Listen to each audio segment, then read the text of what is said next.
lalu mendermakannya, yakni mewakafkan untuk umat, maka akan mendapat syurga Allah.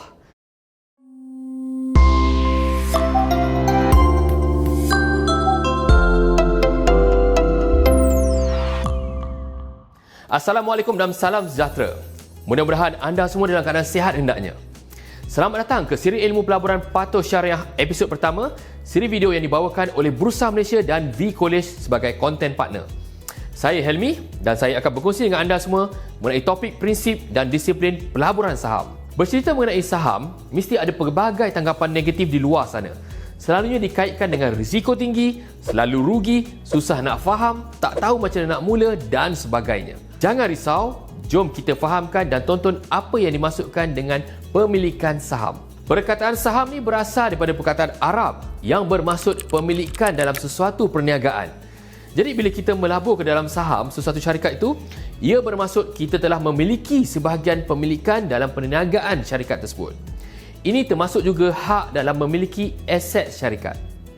Persoalannya bukan ke strategi saham ni perlu beli harga rendah dan jual harga tinggi. Adakah ketika zaman Nabi Muhammad SAW memang dah wujud saham ni? Dah nama saham perkataan bahasa Arab kan? Mestilah ada dan memang wujud sejak zaman baginda Rasulullah SAW. Mesti ramai orang akan tanya bukti kan? Mari kita sama-sama dengar satu kisah benar yang memang menarik untuk kita semua ambil iktibar. Jom saya mulakan.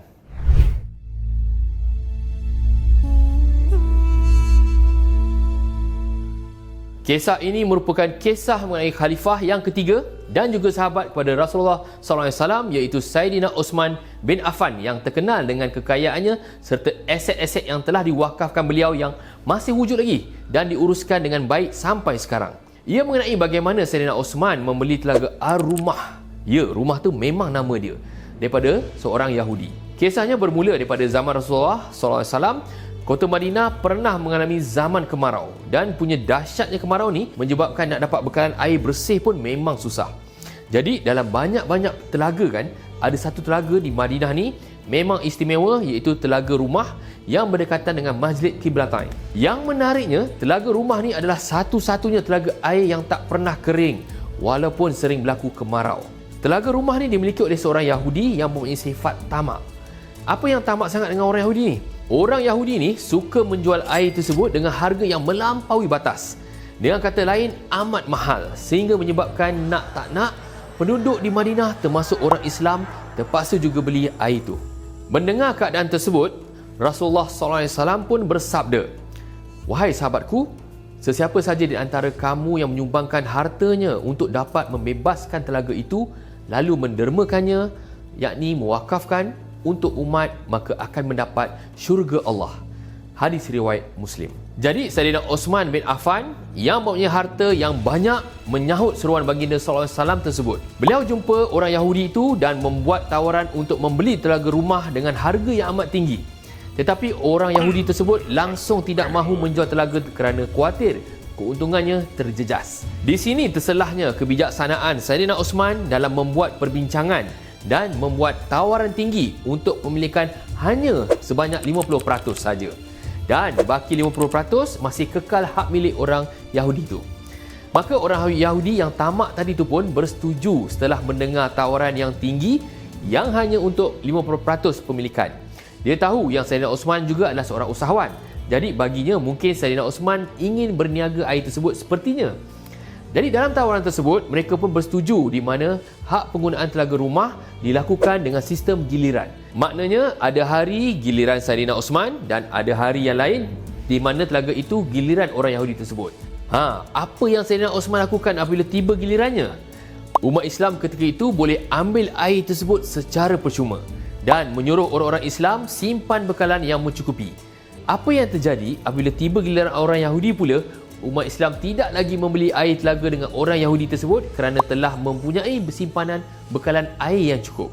Kesannya, orang Yahudi itu mengalami kemerosotan dalam kejualannya dan dia terpaksa menjual pegangan yang 50% pemilikannya kepada Saidina Osman sehinggalah Saidina Osman mendapat pemilikan tetap.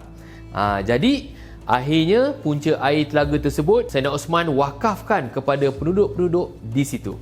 Macam itulah kisahnya. Pengajaran utama yang kita boleh ambil daripada kisah ni kan, kita kena bijak dalam membuat pertimbangan. Yang kedua, pentingnya menanam sifat pemilikan dalam apa saja aset berkualiti yang kita mampu miliki agar kita dapat memberi sumbangan kembali bukan hanya kepada diri dan keluarga kita je, tetapi juga untuk orang-orang yang memerlukannya. Selain daripada itu, jangan mudah untuk lepaskan aset-aset yang berkualiti tersebut untuk keuntungan jangka pendek. Fikirkan juga keuntungan di akhirat nanti. Sama juga dalam dunia pelaburan. Apabila kita kaitkan dengan dunia pelaburan saham, saham ni bukan saja mengenai soal naik turun harga, kerana saham sememangnya merupakan pemilikan dalam sesuatu perniagaan. Di sini pentingnya sifat usahawan dalam sesuatu perniagaan di kalangan kita sebagai umat Islam. Lihat bagaimana Saidina Osman membina aset-aset daripada dulu sampailah sekarang masih tidak luap, masih menjana pendapatan pasif yang konsisten dan diwakafkan, dan seterusnya dapat menghasilkan pahala yang berterusan tanpa putus. Jangan menjadi tamak mengenai keuntungan jangka pendek. Lihatlah pada gambaran besar atau big picture. Tanamkan wawasan memiliki aset-aset saham syarikat berkualiti bukan hanya untuk diri kita saja, malah dapat memberi sumbangan kepada orang-orang lain juga. Yang suka main-main harga saham atau membuat spekulasi, jangan biarkan diri anda terus kerugian yang akhirnya akan memakan diri sendiri. Jadi, sama-sama kita ambil iktibar daripada kisah ini ya. Setakat itu sahaja daripada saya di episod pertama siri ilmu pelaburan Patuh Syariah kali ini. Terima kasih dan jumpa lagi di episod yang kedua. Assalamualaikum.